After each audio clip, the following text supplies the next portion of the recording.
Awesome. Okay, this video is all about how to reparent the Scorpio Moon natal placement. We're talking about reparenting the Scorpio Moon, and we're also going to get to the Jupiter in Gemini, the recent transit that happened for the first time in 10 years. That's what we're talking about today, all about reparenting. I'm Maria Riegger, your resident Gemini, and this is Positive Parenting with Astrology, and we have our regular guest, my longtime friend and local psychic intuitive, Amy Strauss. Welcome, Amy. Thanks so much for coming back. Thank you for having me. Absolutely. Always a pleasure to have you and your spirit guides. We're going to get some psychic intuitive wisdom from Amy and her guides. First, please like this video and subscribe to my channel for your free, regular Positive Parenting with Astrology content.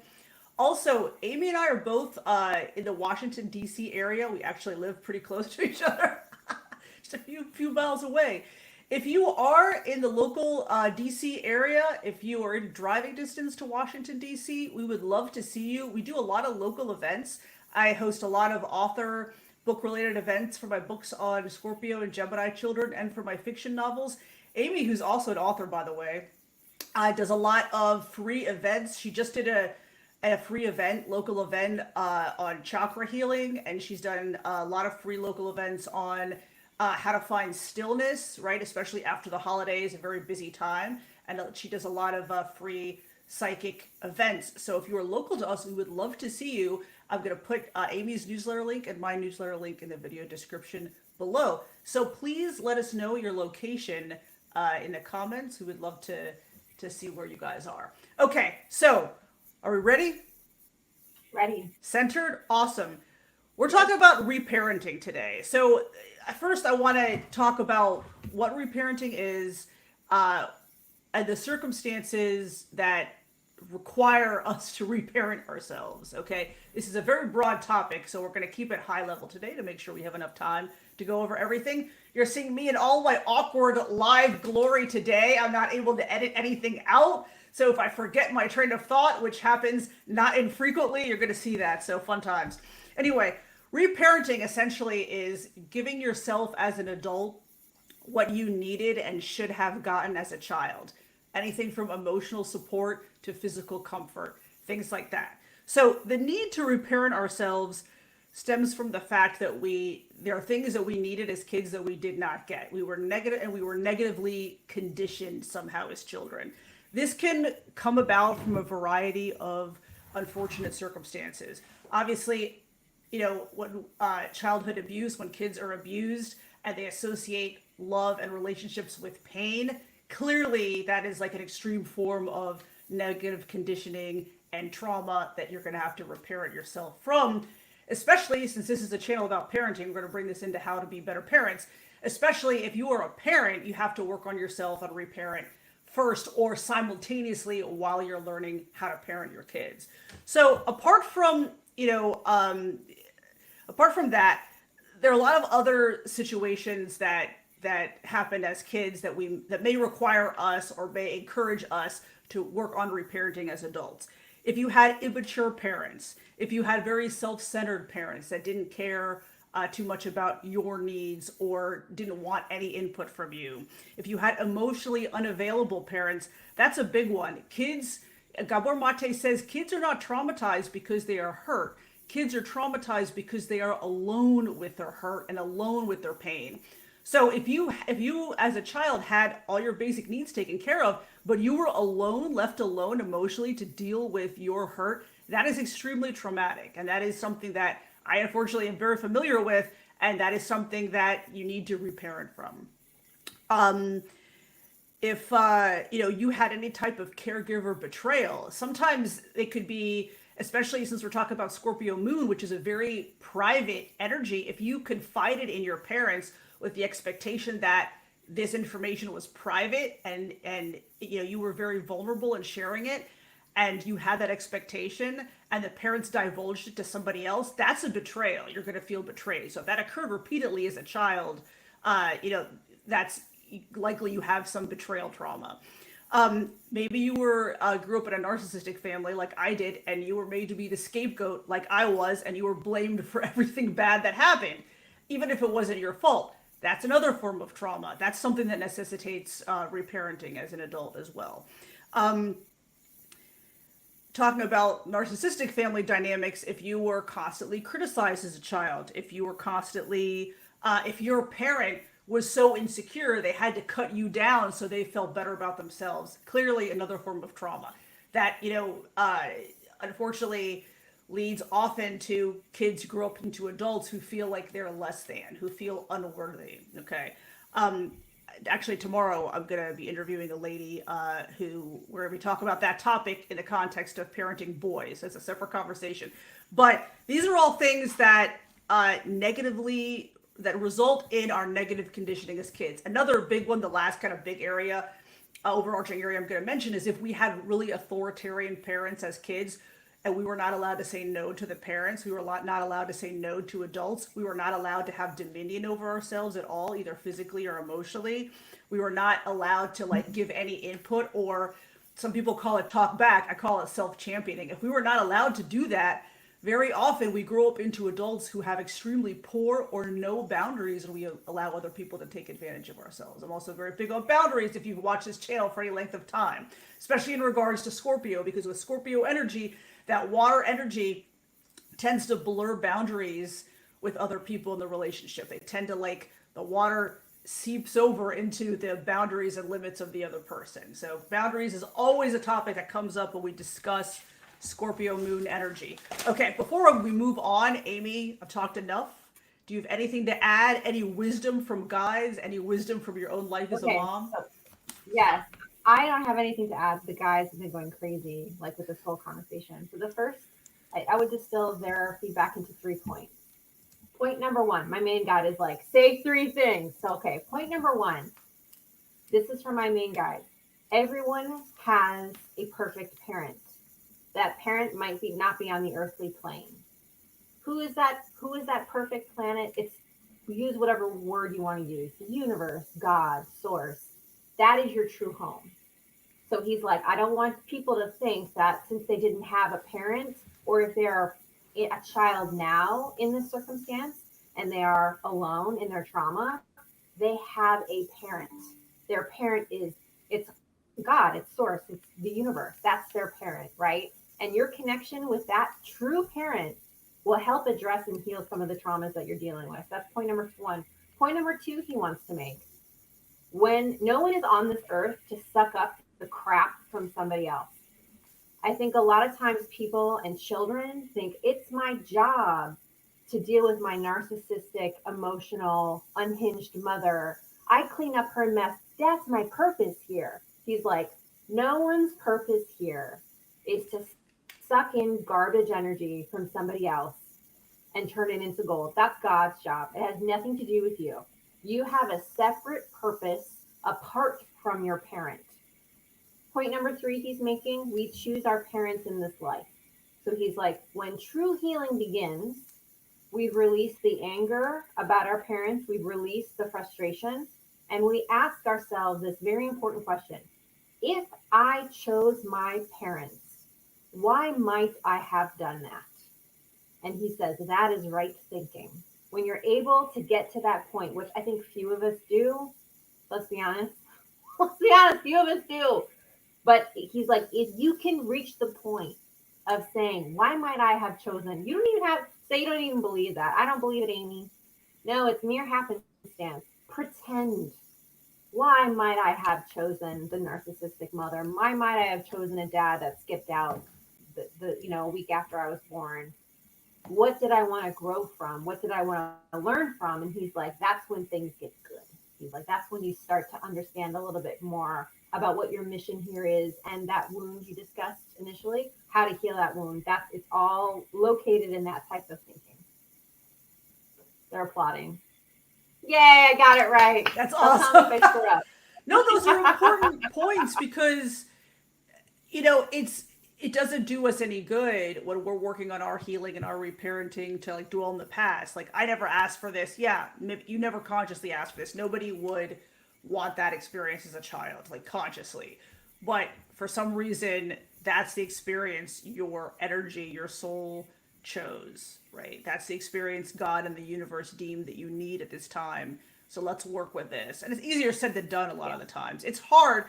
I talk about this all the time on this channel, how lonely it is when you feel like you don't have that support system. It's like, I don't, like Amy's like, your mom's no longer with us, unfortunately. So when you feel like you don't have the support system as a parent, that's tough. And even as an adult child, you still feel that void. Like we all need our moms at some point. Like I take solace in the fact that Yeah. my teenager, when he leaves the house, he'll still need me on some level, right? I take solace in that. Like you don't stop being a parent if you've cultivated that strong relationship with your kid, what a Yeah. mutual respect and communication, that they'll come to you for guidance. I have older family members, older than us, their kids are out of the house married and they still call mom with questions about XYZ, right? So but that, yeah, Yeah. that loneliness as a parent, when you don't have the support system, is tough to deal with sometimes. So it's imperative, you work on this, on your reparenting, and find the social network, the support network for yourself. You create it yourself, right? Friends are the family that we choose, so you can still have that network. So I love that message. Yeah, for In sure. addition to that, so again, even though my mom's dead, trust me, she's in my head constantly. So she's here and she has her hand up. So she's my mom. I have to answer. I have to let her talk. So what she's saying is, when you are a parent and you have had a experience like you're describing as a child, so you had parents that were, insert here, right? As a parent now, you have the opportunity to heal the wound of the parenthood that you experienced. And she's sort of indicating that that is something that she did when, and I can attest to this as a mother. She wanted to do things a certain way and wanted to make us feel a certain way about ourselves in a way that she never had when she was young.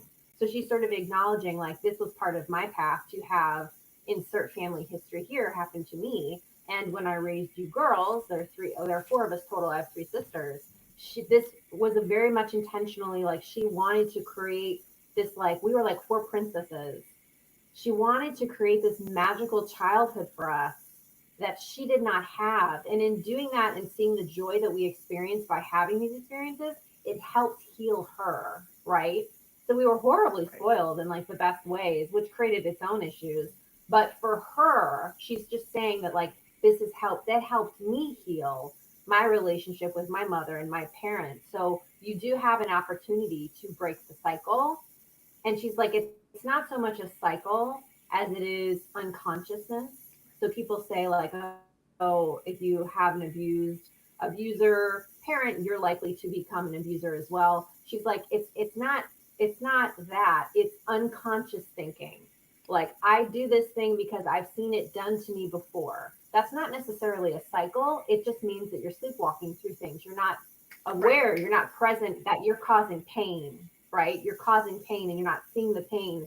You're just working off this unconscious mode of thinking. So she's like, don't think of it as breaking a cycle or be worried that you're going to repeat something. She's like, your constant vigilance and awareness as to what you're doing and what the reaction to what you're doing is in your child is enough for you to snap out of it, right? She's like, but it's not a cycle. It's more just like you're being unconscious in your actions.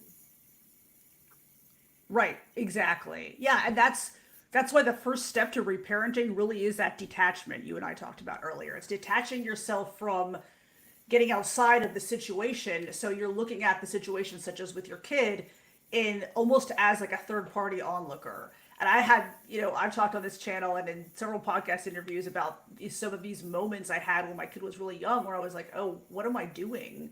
This doesn't make sense. Why am I carrying this on? And it's that unconscious process you're talking about, Amy. Like you're just carrying on how you were parented. Like, this is what we do. But until you detach, get outside of that situation and curiously consider what's going on, with that Gemini curiosity, that air sign curiosity, detachment, that's, you're going to continue those unconscious patterns.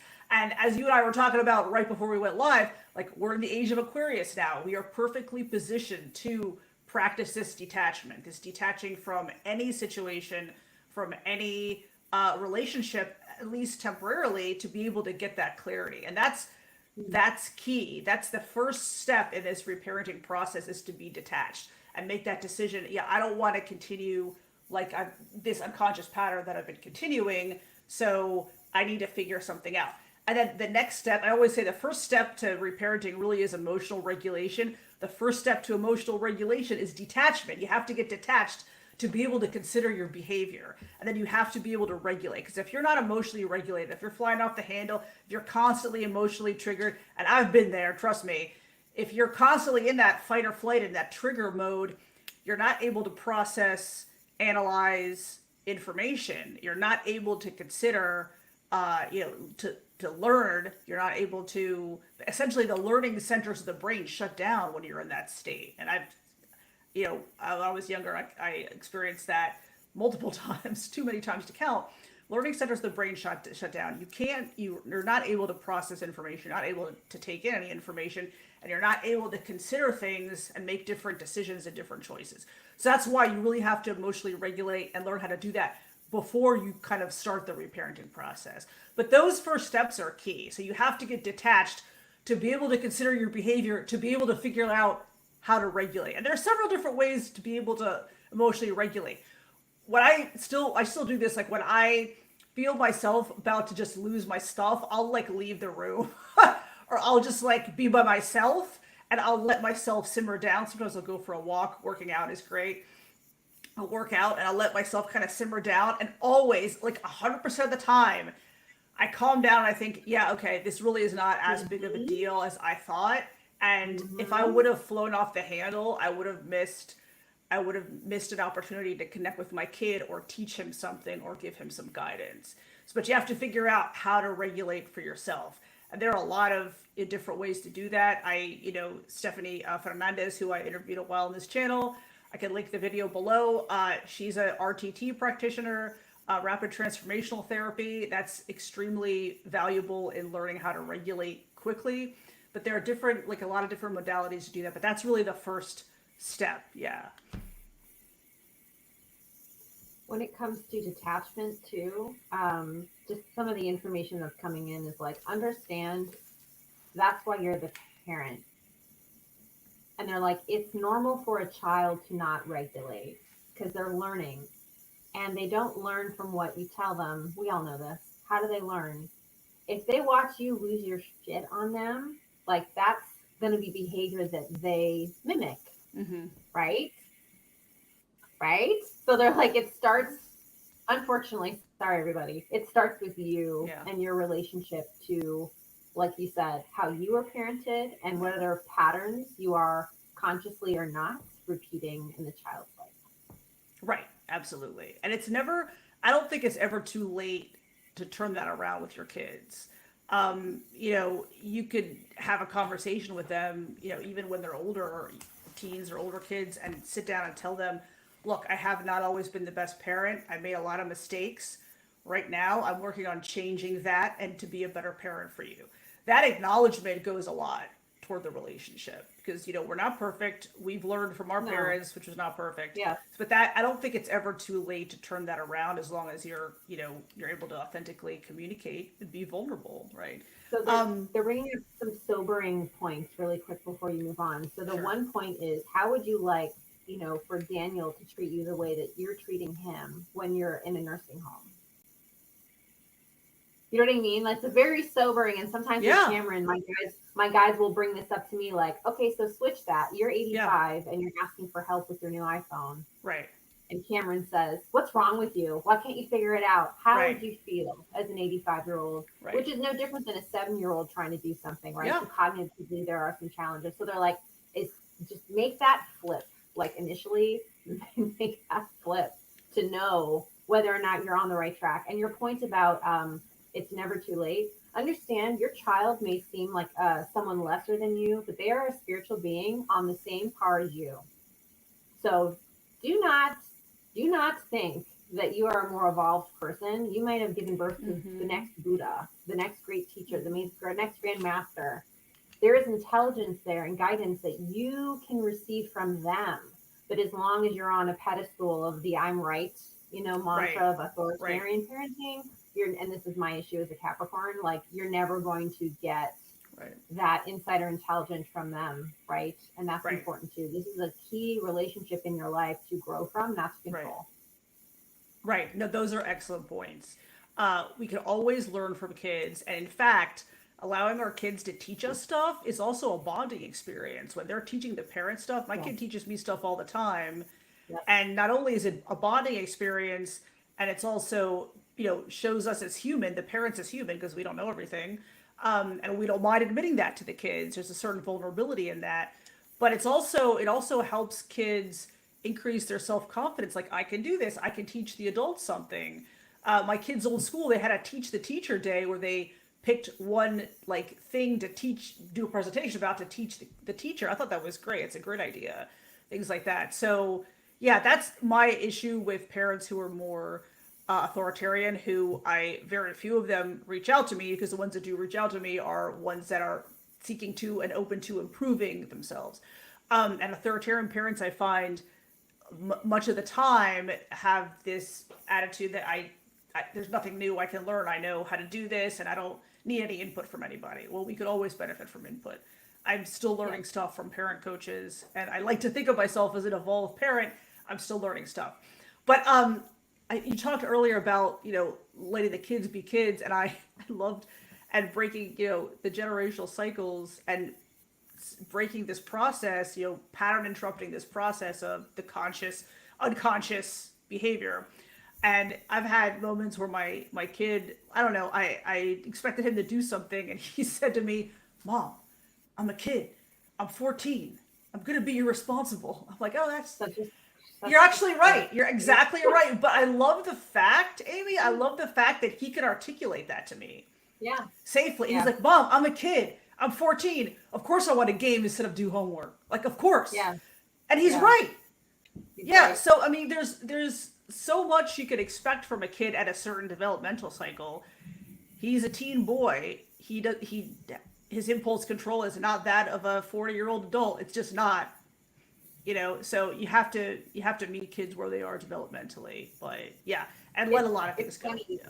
It's funny because the guys are almost saying, like, by focusing on these are all elements of trying to control something, Yeah. right? And they're Yeah. like, when you get into a situation where you're only trying to control something, it just means that you are not trusting in the flow of life, right? Right.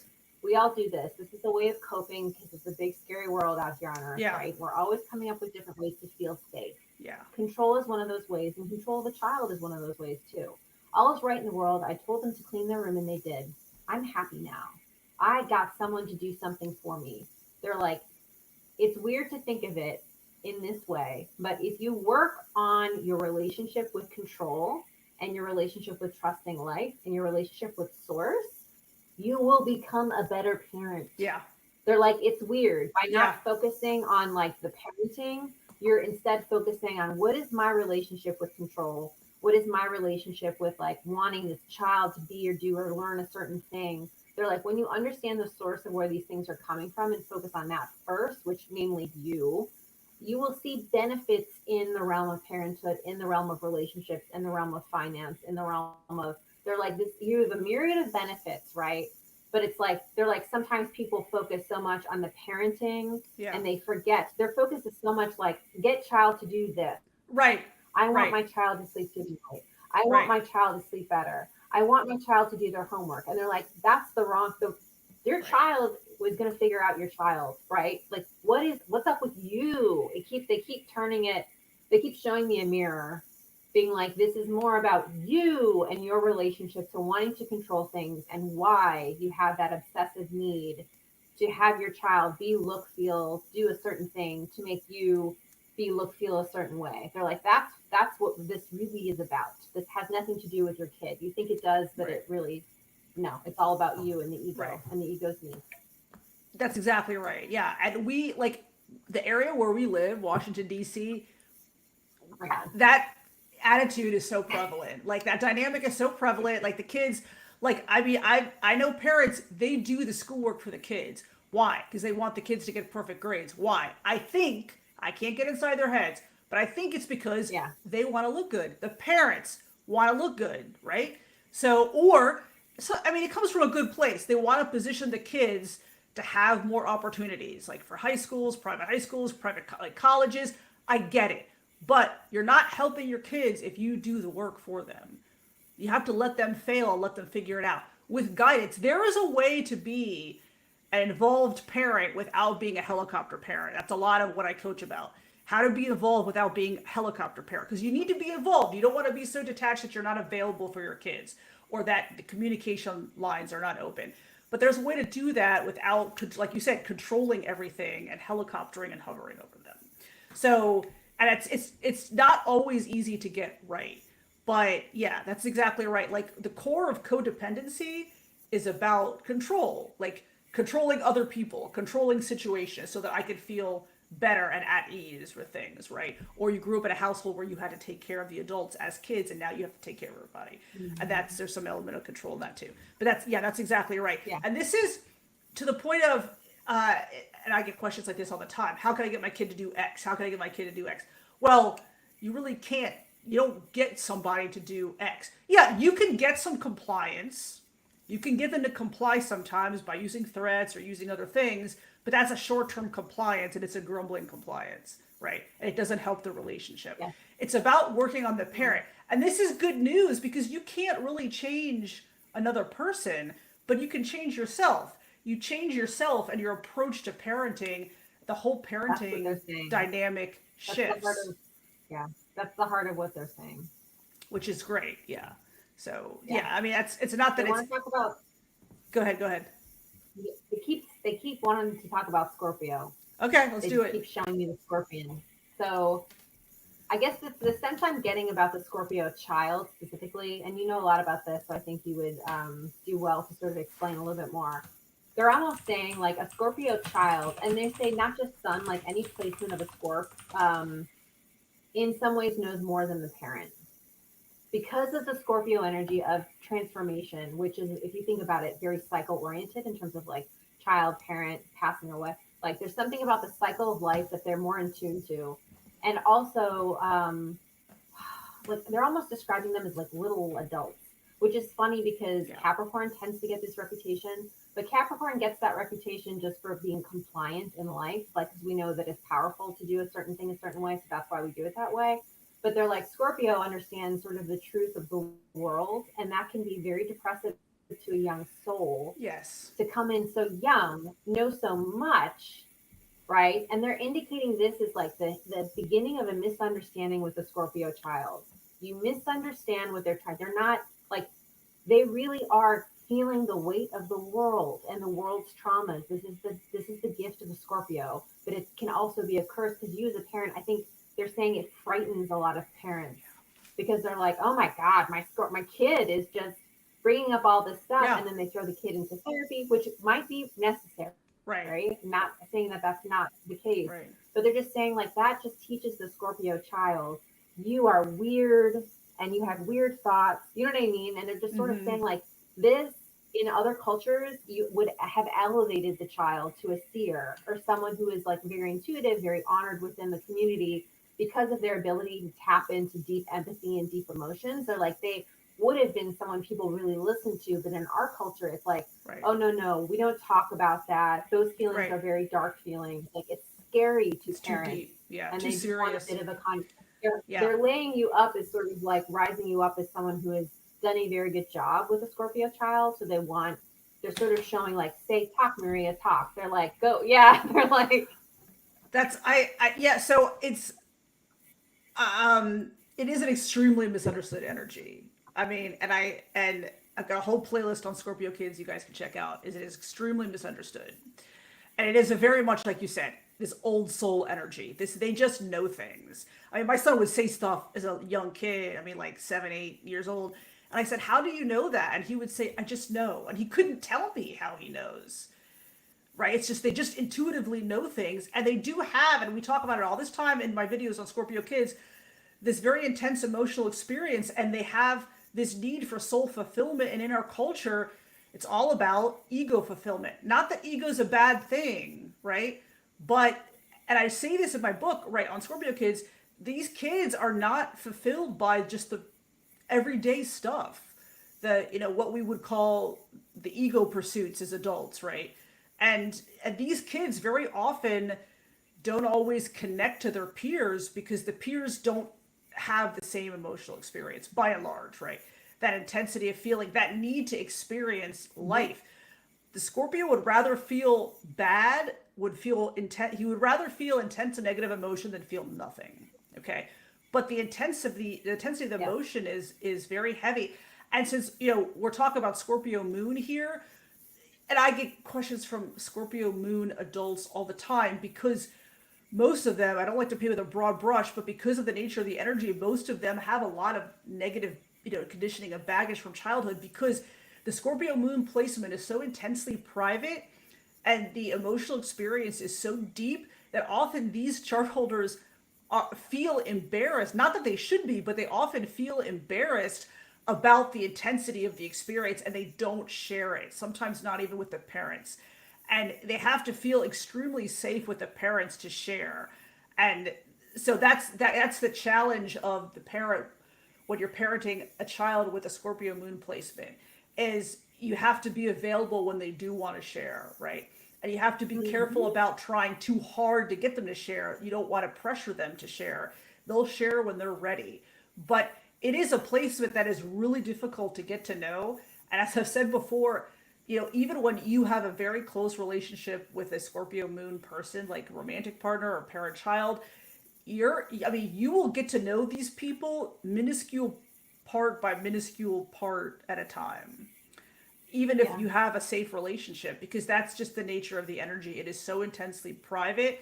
And if you have a Scorpio Moon, but your sun sign is like a vastly different energy, then that Scorpio Moon energy tends to go even more underground. Because if you have like a Sag Sun or a Leo Sun, you present as a very extroverted individual with a lot of optimism, but deep down you have this very, I don't want to say negative, it's not always negative, but just this deep emotional experience. Whatever you feel is felt very intensely, and it's so different from the Sun energy that you have a difficult time reconciling the two, right? Of course, it depends Yeah. what else is going on in the chart, what your Venus placement is and whatnot. But Yeah. that's what I find a lot of the The guys, time.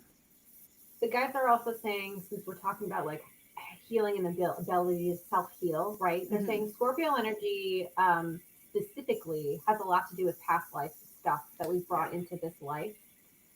And they're like, it's fun to look at.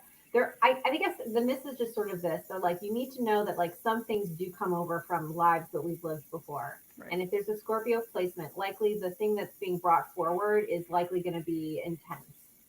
However, it's a tool in the toolkit to use, and it's a way to re-experience the same energies in a different time and place. Does that make sense? So they're It sort of saying does, like, yeah. if you were a Scorpio Moon in medieval times, it's going to be a very different experience than if you're a Scorpio Moon now, dealing with a mother that's supportive and a nice house in Alexandria. Do you know what I mean? They're sort of showing like sometimes the soul picks the same energy and the same crap, the same baggage, but a different space and time to play with energy. Because Right. ultimately, this is a game, right? We're experiencing things. We Right. all report back at the end. This is what I learned. This is what, right? So they're like, it's playful. Don't Yeah. forget that it is playful. And Right. this is hard for Scorpios to Yeah. remember. And Yeah. if you're trying to heal a part of yourself, and if you have a Scorp moon, they're like, first of all, accept that you have it, which Yeah. is like, again, like part of the issue. Like, Yeah. remain conscious, right? And understand it, play, like have it be playful, Right. which is I think one of the hardest things for Scorpios to do is the Yeah. play part. It's just not, it doesn't come in very naturally, I think. Yeah. No, that's, yeah. I mean, it's not, yeah, I would agree with that totally. It's not natural for them to like just have fun for the sake of having fun. Right. But yeah, but it is, that's hard to do because it's such a serious energy. It's almost like they feel like, I feel like this way as a kid sometimes. Maybe it's the Capricorn moon. Like, I shouldn't be having fun right now, or I feel bad that I'm having a good time just to have a good time, right? I feel like a hedonist, but that's like, but life should not be only about suffering. I mean, there's no Carl Jung, right? There's no coming to consciousness without some pain. That's true. Without something. Right. Yeah. That's true. But life should not only be about suffering. It's like Esther Hicks says, right? It's about enjoying the journey because you will get there. What does she say?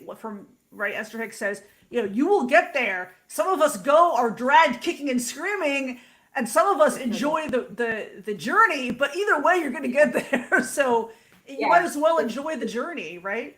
The guys are showing like masks, like, and then there's this mask, and then there's this mask. They're like, you're playing a part. Scorp energy feels like they are the part.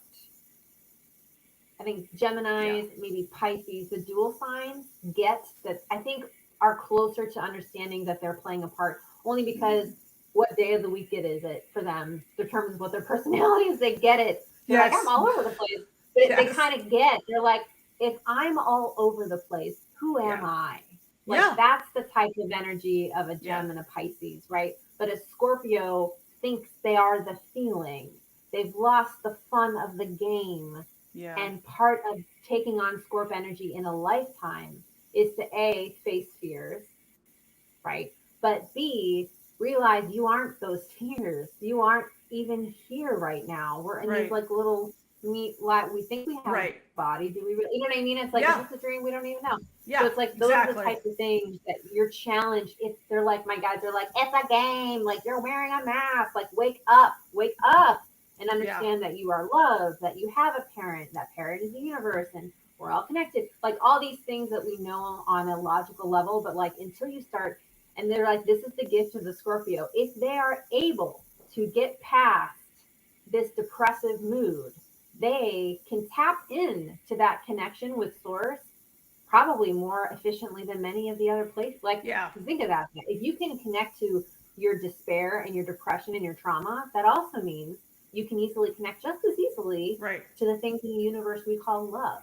Right. So, how powerful is that, right? Right. It's almost Right. like you're directing your laser beam in the wrong direction. Like, it needs to be, if you can just Right. move it, Right. keep the intensity, just move it a couple of inches, like go above the despair, go above the loneliness, above the depression. Like you're Right. going to swoop up into a great target. So it's like, Right. you do you, keep doing it. Just shift your focus. Their guys are like, it's not as far away as you think it is. They're sort of leaving me with that. That's really good advice. It's easy to forget that because you're Yeah. so mired in the emotion, and it's hard. And for water signs, sometimes it's so hard to like get out of their Connect. heads, Yeah. right?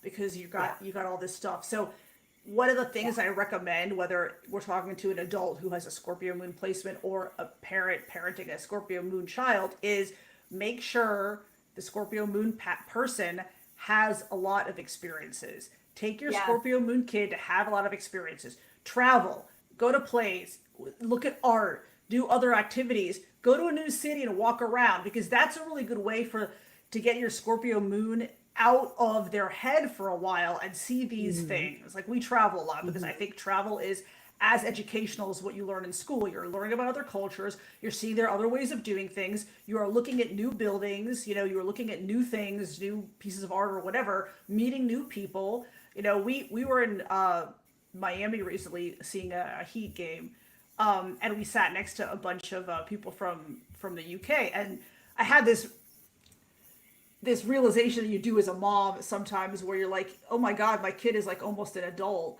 and my kid is having this adult conversation with like Conversation. they're probably in their like young 20s, these British girls, right? And I'm like, he's almost as old as they are.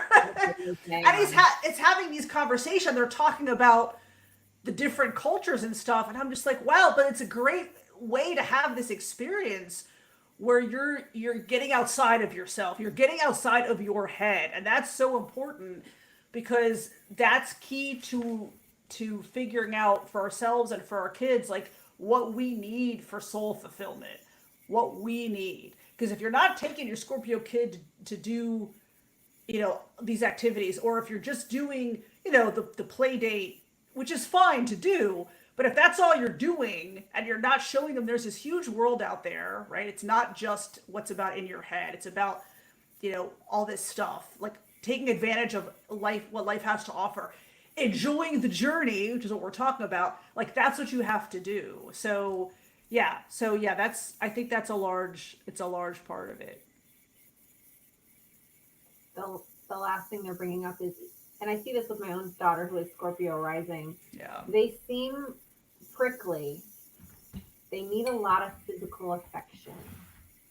And that doesn't come intuitively to a Scorpio because they seem very icy.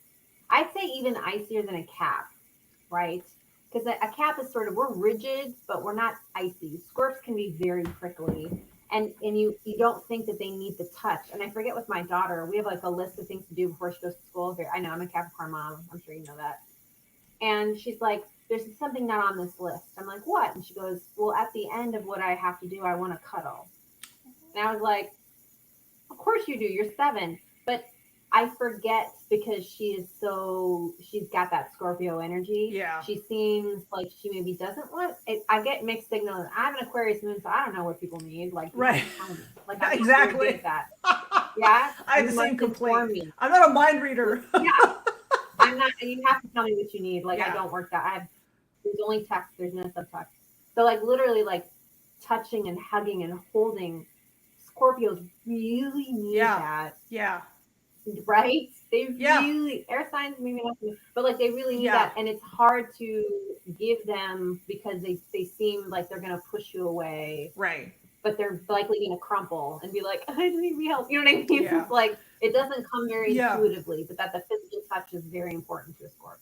Yeah. That's spot on. And when my son was younger, it was easier to do that because he was very cuddly. And now as a teenager, I'm very cognizant about respecting his physical space. So Yes, I usually won't go same. up and like initiate a hug, but sometimes I'll do like a half hug, and sometimes he's receptive and Yeah, sometimes not, and then I'll know like, okay, like if what he the doesn't want boundaries to be are. touched right Yeah, now, that's cool, right? But and so if he initiates a hug, that means wow, he really needs this right now, right? yeah, So yeah, that's important to remember that, man. And parenting a teen is completely different from parenting a younger elementary schooler, because they act like they don't want to be around you, and they act like, not all the time, but they act like they don't need you, but they need you like arguably more than ever. So it's this push yeah, pull where it's almost like they're testing you, like, how much do you really love me, like how much are you going to fight for me? And you have to always yeah, keep that in your mind, like that's the test here, right? So it's not that they don't want to be, because I'll hear from parents, well, my kid never wants to do anything with me anyway. I'm like, no, that's not true. It may seem to be that way, but you still need to go plan activities together. And if they protest, well, yeah, family time is important. We're going to do this today, and tomorrow or tonight you can hang with your friends, but today we're doing yeah, family time. Like, they still yeah, want to spend time with you, but it's about, that's the thing. It's about like you making the effort and you fighting for them. That's what they want at the end of the day. And I promise you, on the other side of that is a really, really strong relationship. You just have to get there. You have to get through it with the relationship intact, and most importantly, lines of communication intact. Because, and I've said this before, yeah, and this is like a main point of my parenting course I'm working on for later this summer. Like, you can educate yourself about, oh, the teen mental health crisis and drugs and all these things. None of that will do any good if your teen is not talking to you, because you cannot monitor hmm, them 24/7. You can't, right? So I mean, that's the main thing, is you have to keep lines of communication open. I want to get your input, and then I want to move on a couple more things before we run out of time. so the guys are showing me like going to a stream and having a little sailboat and letting that sailboat go. Yeah. And what they're saying in conjunction with what you shared is you always fight for the relationship and to be supportive, but at some point you have to respect their journey. Mm-hmm. And I think the reason they're bringing that up is it might be in your child's highest and best good to have a separation from you and to pull back and pull away. And they're saying that if that is the case, you need to respect that as well. So this is an and, like what you said, and they're saying, and if this child needs to step away for reasons for their best growth, and you've done everything that you know that you can do, then you're good. They're like, but don't attach yourself to the results. Let the sailboat go. They're like, don't Yeah. attach yourself to like if I'm unable to make this connection as a teen, and my child lives on the street, moves away, um, insert other thing that you think is horrifying, right? They're basically saying like that is not always a reflection on you. It's not that it's never a reflection on you, it's just not always one. Yeah. Yeah. That's a great lesson. A great reminder is not try to control the outcome, not try to, yeah, not try to be, not be attached to the outcome. Because that's about control, ultimately. Yeah. So, yeah, letting them know, Yeah. letting them go, and letting them know I'm always here. If you need something, you know, Yeah. pick up the phone. Yeah. I am always here, right? But letting them go. Yeah. And that's, an important part. I mean, as kids become teenagers and they're individuating and self actualizing, it is normal that they kind of pull away from the parents. And that can be almost devastating to parents. It's hard not to take personally. It was hard for me not to take personally. Yeah. Right. But it's, but it's necessary. Yeah. And that's a normal part of childhood development. So I tell other moms when that happens, also cultivate your own interests, because when you're an empty nester, you're gonna, need to channel your energy somewhere else anyway. So yeah, make sure you have you're taking care of you, and you're taking care of your own interests. So yeah, so in the context of reparenting, whether we're talking about reparenting as an adult, or reparenting in order to be a better parent, physical safety is important. Making sure, I like to, part of the reparenting process, I like to think about making your home this respite, right? This place where you go to recharge your energy, and make sure you are, you exercise a lot of discretion in allowing people into your space, okay? Because that's really important. We talk about energy and energy. We've talked before about energy signatures in locations and things like that. People do leave. We're all energy. Everything is energy. Even people, what I'd say, even people who don't believe in astrology believe we're made up of energy, right? Your energy vibes with somebody else's or doesn't. Their energy is too negative. Their energy is overly optimistic, right? We're all made up of energy. So, locations have energy signatures. So make your home a place of respite for you and a place to recharge, right? So be very careful about who you allow in your space. And that, you could also recreate like that cozy environment, like when we're in the womb and we're all cozy. There's a reason why people like to be cozy as adults, because it kind of recreates that experience, right? So I have my weighted blanket. I love that. Anything you can do to recreate that environment, that where you're like a warm bath, wrapped up in blankets. My kid and I love to be wrapped up in blankets on the couch, even in the summertime with the AC on. Like recreating that environment, actually, even hugging yourself actually is part of the reparenting process. So I want to make sure we bring those up as kind of first steps. Your space, right? Because you have to feel physically safe, and then make sure that you get that downtime for yourself. You create that little cozy environment for you and for your kids, because like you said, you have to do that for yourself to be able to show up for your kids, show up in a healthy way for your kids. Yep. They cannot emphasize enough. Parenting starts with you and your relationship to you. Like the focus needs to be on you first, not in a selfish, egoish way. Or I think going back to what you were saying, like, where is my wound? Yeah. What's the wound here? Why did that trigger me when they talked back? Right? Like going deep on those types of things, working on yourself first, before you create more karma with this kid. Like, yes, oh my gosh, yes. Karma always comes back. That's what I tell my kid all the time. Look, karma always comes back, man. I said, make sure you are okay with how you live. At the end of the day, you can sleep. Karma always comes back. And intentions, sure. The other thing, I think we put so much pressure on ourselves as parents. So the guys are like, intentions matter. Yeah. Intentions matter. Yeah. If you really thought that this was the right thing to do and the result was not ideal, if you had good intentions, they're like, that counts for something. Right. It counts for something. We can't hold someone liable if they were unconscious at the time, number one, and number two, had good intentions, right? Yeah. So Yeah.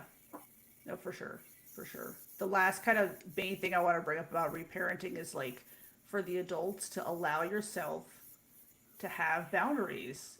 Say no liberally. Protect your time, not mm-hmm. just protect your physical space, protect your time, protect your energy. I Mm-hmm. remember a time in my life where I didn't have as much energy as I wanted to dedicate to my kid, and I thought I have to make changes. I have to say no to people. I have to say no to projects. I have to. Yeah. So, and it's hard to do, especially women, because of how we're conditioned, right? To Mm-hmm. sacrifice. It's almost like the self-sacrificial energy we're conditioned with Yes. as the Yes. caretakers, as the caregivers, as the kind of the default caregivers. But you have to say no. And I will say, when you start saying no more often and upholding your boundaries, even when you upset people, you feel good. You feel like, oh, I feel good about this. Like I feel empowered, and that carries over, and then you're more able to do it, right? And a lot of Yeah. what I help parents with is finding the words to use when you say no, when you protect your time. Because we get drawn into this. People will ask, well, why? What are your plans? Or why can't you do this? You don't owe them explanations. I can't. My plate is as full as I like right now. Sorry, can't help you. Boom. You don't owe explanations. So don't over explain. One of my big things I harp on. Don't over explain. You don't need to, right? So yeah, I that's the think that's last big thing right. I want to mention. Yeah, that's absolutely right. The only thing the guides want to mention too is like, boundaries with children. They're like, it's important for a child to be safe. It's not important for a child to have access to you at all times. Because if you don't have boundaries and you're not displaying them towards that child, they will have difficulty doing that for themselves. They're Yeah. like, they are Yes. watching. They even said Yes. too, when you were talking about the teen years, they're like, they're still watching you. Oh yeah, totally. Even if you think they're not, they still are. They're Oh, just still yes. watching you. So They're basically, it's always like, watching. you are responsible for Yeah. keeping this child safe and fed and in school. Like, you are responsible. You Yeah. must provide that. Yeah. You do not have to provide Yeah. 24 access to Yeah. you. Yeah. You do not. Yeah. Like, Cuz and yeah, you should not. cuz you when your kid's an adult, do you want them to be like that? To think that everyone should have 24-hour access to them? No. In fact, one of the big No, lessons in our house recently no, has been, hey, you don't have to respond to your friends as soon as they text. You can put your phone down correct. and decide you don't want Yes, to. Yeah, now he puts his yeah, phone on do not disturb. Great. Like, yeah. and I do the Yeah, same. Yeah, boundaries. boundaries. And Yeah. that's probably that's been the hardest parenting lesson for me, is to have boundaries with my kid. It's hard. It's Yeah. hard to say no to my kid. I don't like to disappoint him. I don't like it when he's upset with me. I don't. It's very triggering for me. But I learned that him being upset with me, or even the occasional door slam, that does not derail our relationship. It's like Yeah. 1 nanosecond in a lifetime. It does not derail the relationship. It does. Those Yeah. negative moments do not harm our relationship over the long term. So I have to remind myself constantly of that, right? And then go self-soothe myself when I get triggered by Yeah. him being upset. Yeah. But that's my problem, right? He can be upset with Yeah. me. He can be upset I said no, or you can't do this. He can be upset. That's fine. This is Yeah. my issue to work on. Yeah, Yes. but I always remind myself of just what you said. You and the guy said, like, I have to show him what healthy boundaries are. And if I don't have healthy boundaries myself, right, then that's a problem. So I'm not teaching him It's almost healthy behavior. all, they're like, children learn from their parents. It's almost all unspoken. It's your actions they're looking at. Yeah, that's It's exactly almost right. never, you know what I mean? Like, that really struck me what my dad said. Yeah, It's that, yeah, I'm not saying that never happens, but they're just showing me just like so much of it is yeah, observation of the right. child. Yeah. Right, because when your actions and words don't match up, the kids know that. Like, yeah, you're a hypocrite. They Correct. think that, right? So I Yeah. hope when I'm relaxing under my blanket watching like Better Call Saul or whatever show I'm watching right now, I hope to and I leave like a whole bunch of dishes in the sink. I hope my kid is thinking, "Oh, Who I'm so thinks glad that? mom's engaging in self-care, not mom's lazy and Right. not doing the dishes." No, because I'll tell you the flip side of that is watching an elderly parent obsessively do something that you know is harming their health because they can't stop, right? Like that's not no. You know what I mean? It's like you're like Yeah. rest, Yeah.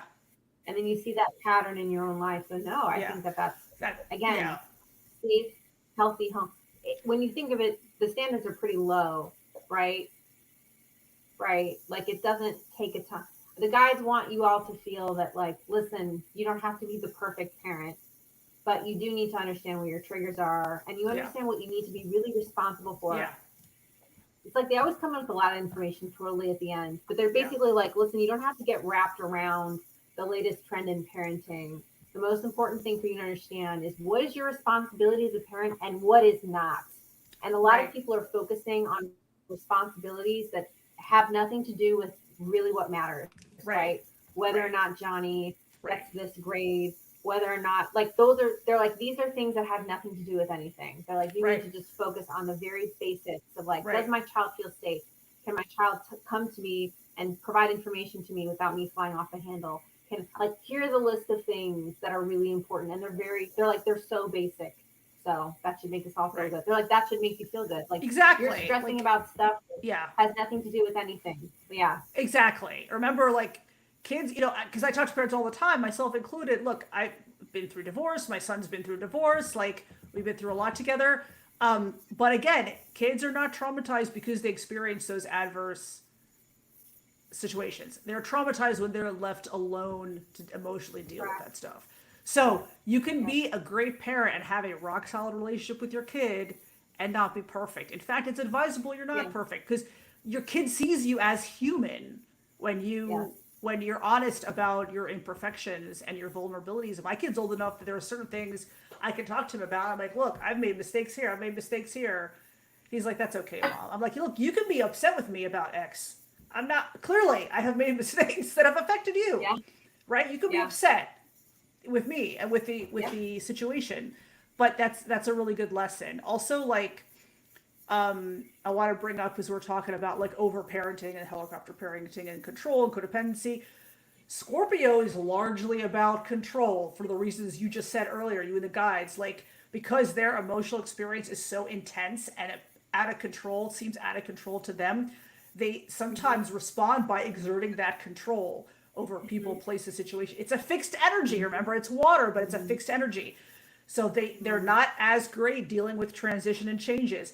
And so they like to exert that control. And if you've been in a relationship with a Scorpio person, likely you felt that at some point, But that's so it is essential that we honor that energy in a healthy way with the Scorpio moon children and give them autonomy over themselves, not over parent, not helicopter parent. Like you said, let them go, let them make their mistakes, right? Maintaining the connection, maintaining the lines of communication. But they need that sovereignty. Scorp is an energy that does not like giving up the sovereignty to somebody else because it doesn't like vulnerability for a it's a whole nother topic we don't have time to get into today.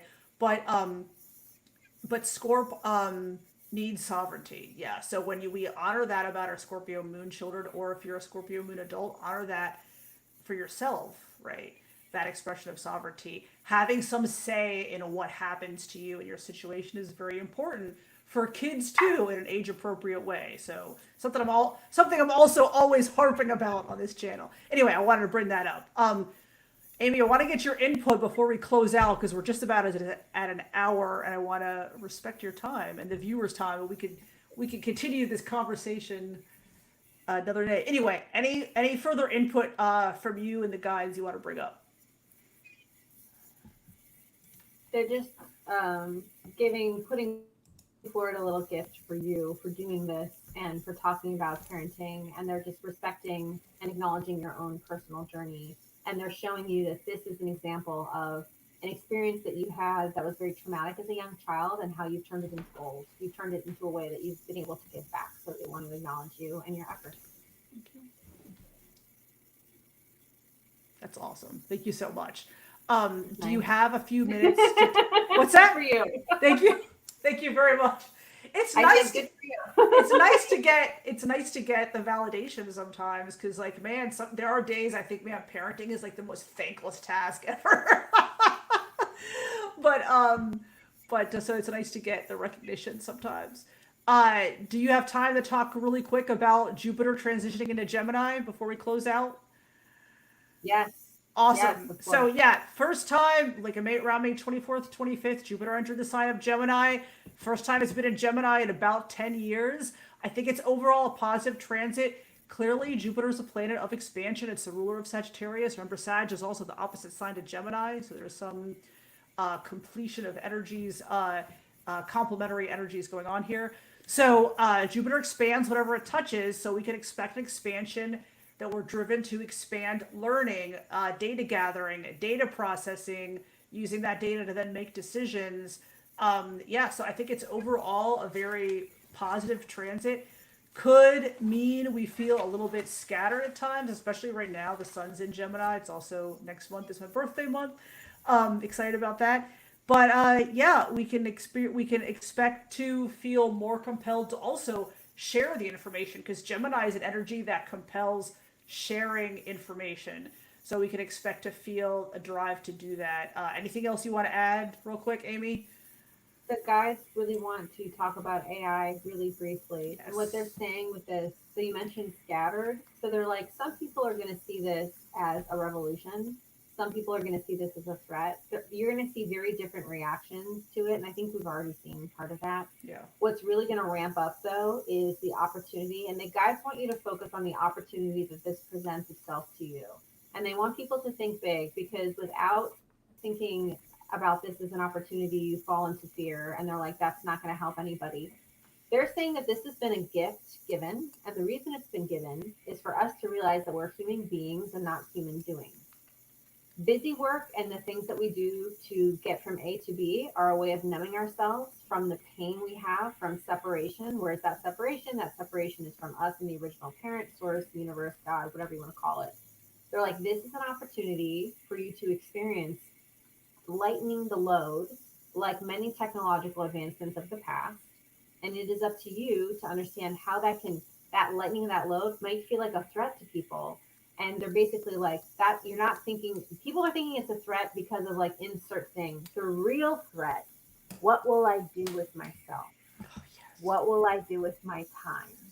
Will I feel the feeling I've been pushing away? That's really what people are afraid of. And the guys Yeah. are bringing that up. So they're like, the more you can realize that this is an opportunity for you to get in touch with something that's been calling you inside, the better. Because this will make your work a lot easier, because it will do it, if not Yeah. all of it. Yeah. Many, many jobs, almost every single piece of the economy is going to be affected. So they're Yeah. like, the sooner you can see the writing on the wall with this and understand and start to step away, they're like, use the energy, the scattered energy, to one day be like, I'm just going to have AI write all my emails this week, and I'm going to spend that week focusing on how I'm feeling throughout the week. Like things we never do. We just push it down. We Mm-hmm. go on social media. We distract ourselves. They're basically just saying, like, this has been done for your benefit, not for us to be millionaires, but for us to be provided for, so that we can look at the wounds within and to raise our consciousness. That's really what this is about.